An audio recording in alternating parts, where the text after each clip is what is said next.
Hi. My name is Scott. I'm just going to be talking a bit about kind of where we are with freedom on the internet, where we are with online privacy. It's quite a hot topic at the moment. Hopefully this will work. Yes, very good. So first, I'm just going to talk a bit about me. I'm a software engineer at Beautiful Canoe, and if you haven't heard of us, we're the student software development company that's based out of the university, out of the computer science department. I'm an advocate for free software, and what I mean by that is that I think software that we use not only should be free as in you don't have to pay for it, but also you should be free to do with it what you want.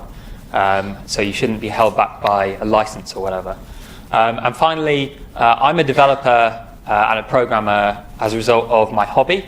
I think computer science is quite unique in that respect, that you can kind of pick it up as a hobby and learn lots about it without ever coming to university. I have come to university, obviously. So just getting into it, I'd just like us to take a moment to appreciate how fantastic the internet is. People don't usually stop and think about it at all. It's just kind of there. It's amazing that you can get a bit of information and you can send it anywhere in the world almost, and it just happens. And perhaps to a lot of people, it's kind of just like a black box. It just works. If you haven't seen the series The IT Crowd, I strongly recommend it. That's from that. And so this is what the internet is like from a technical point of view. This is some hideous textbook diagram, I think. It's really quite complicated, and I've kind of broken that down a bit. And we've got these different layers. You've got the hardware, kind of ways of communicating on top of that, and then you have the application, so a web browser or a chat or whatever. And then the amazing thing that's kind of developed on top of that is the culture around it. So you've got all these different influences from around the world, all kind of converging in one place, and you've never really been able to have this before. So it's really a fantastic technology. So what's the problem? What's the problem with all this? Well, the internet started out being quite small. If you wanted a piece of information from a particular person, you just go and ask them for the information. If I publish an article, for example, you just come to my server or whatever and you get that bit of information. But over time, we've moved towards a different model of doing things. Some websites have started getting really big, websites like Facebook. So now if somebody publishes an article, perhaps they publish it on Facebook, they publish it on this big website. And so instead of going to that person directly, what you're doing instead is you're going to this big website and you're getting it from them. And you've kind of got this man in the middle. You've got this company in the middle, and they've kind of got a lot of control over what you do, and this really kind of like they have the ability to lock you into to their service. They can make it so that you can't leave, and you haven't really got much resilience there. So if somebody came along and decided they wanted to shut down, if they were in a position of power to shut down one of these websites, they can come along and they can do that. Or if a website decided, okay, we don't want to do this anymore, like we're giving up, they can shut it down, and all your habits and your data, they're kind of broken. And then the other thing that this opens up is tracking online. And so your internet history, as you go around the web, is being tracked, and companies and websites, they're using this to then build up a profile of you.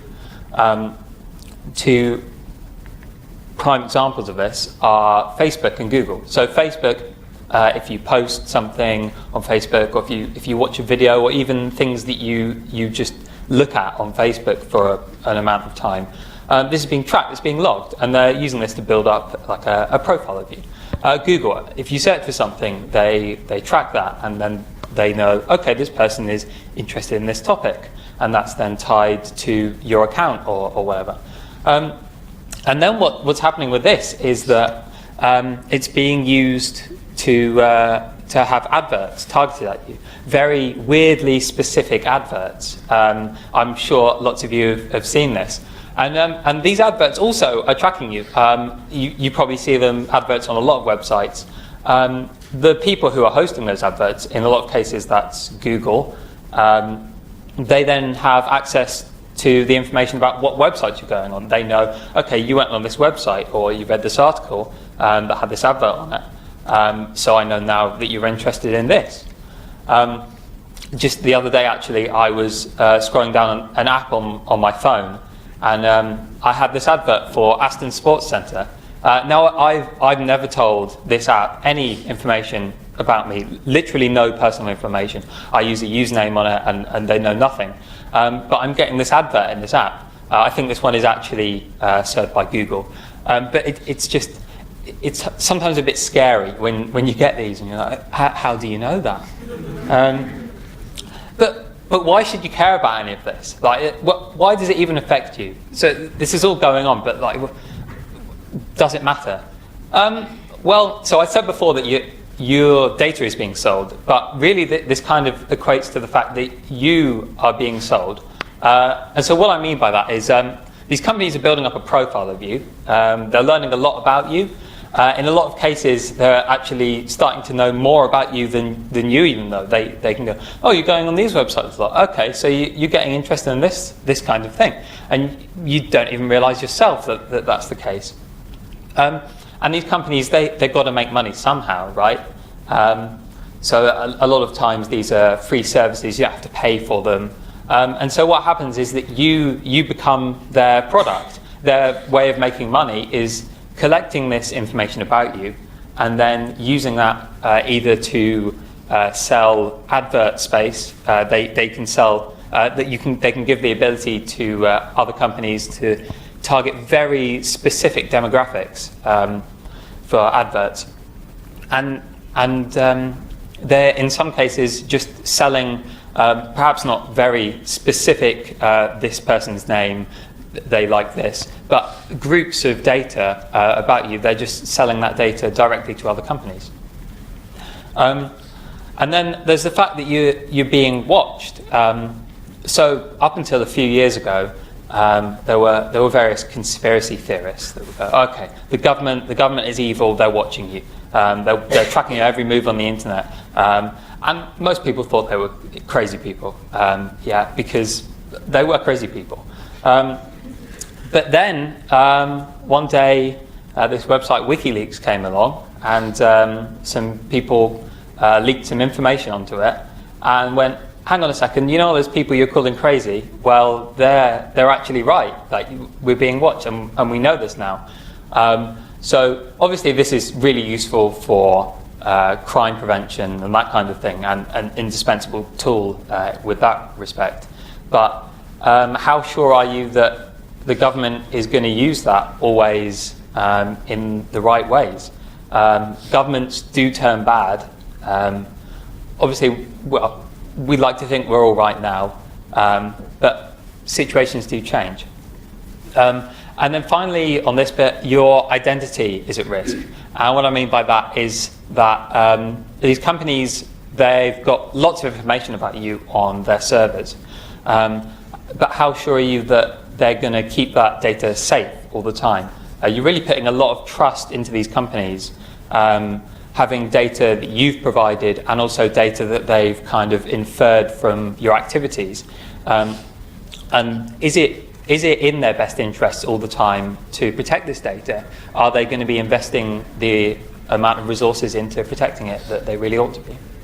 And so finally, I'm going to get on to what you can do about all of this that's going on. Hopefully you realise now this is a problem, and it's something you should be concerned about. Well, easily the most accessible thing that you can do is install an ad blocker. So perhaps lots of you already have ad blockers. It's really easy to install it. You literally just click a button and it's installed there on your browser. As I said before, adverts are one of the main things that are tracking you across the internet and then relaying that information back. And on top of this, obviously an ad blocker blocks the annoying adverts, so you don't have to see them. The second of these, you can consider what alternatives you have. So do you need to be using something that is tracking you? Are there alternatives that are proven to be more open and less kind of spying on you? An example of that is Facebook Messenger. When you send a message through Facebook Messenger, Facebook are analysing what you've said, and they're using that again to add to the profile of you, and they're picking up on things you're talking about. In some cases, does your data even need to go through a server? So perhaps Google Docs. Do you need to be using Google Docs? Could you use something that's just kind of running on your machine? Is it necessary? And then lastly from this, encrypt everything. If you don't encrypt stuff over the internet, you should assume that it's being read by somebody that you don't want to read it.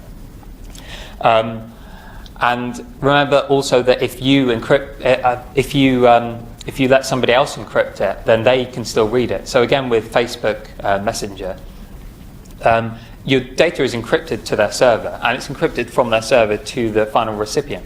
But in between, they still have the ability to read any of it and again use it to kind of build up a profile on you. And so what you really ought to be doing is using end-to-end encryption. That's where your encryption is right from when you send it all the way to the person who's receiving it. WhatsApp now does this as standard.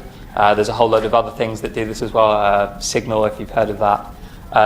And you really ought to consider using these as opposed to something that can be kind of snooped in on.